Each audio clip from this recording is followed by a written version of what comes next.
Morning guys.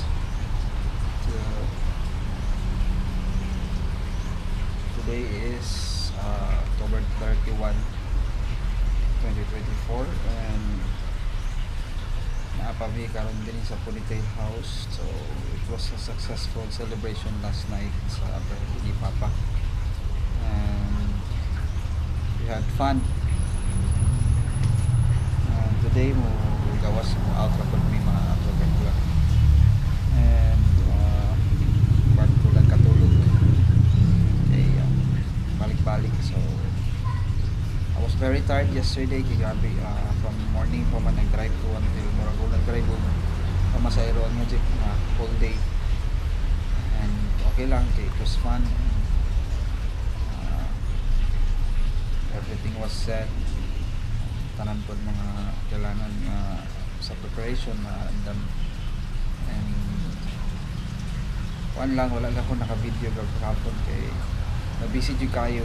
So nag-take ako pictures, siguro mga pictures lang ako nakakita karon na and so morning muna. So thank you guys for watching my videos. Karon iyato sana ako akong wife ug akong anak para sa dapat may duty half day lang no before tomorrow November 1, so All Souls Day. So see you in my next video. Ciao.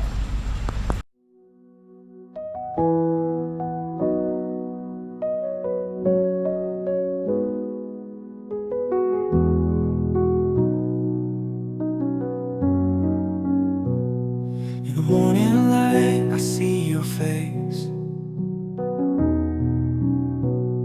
a gentle reminder of your grace. With every dawn, my heart will sing of the peace and hope your presence brings. Morning light, shining bright, guiding me through the darkest night. With your love I am whole. Morning light, you touch my soul.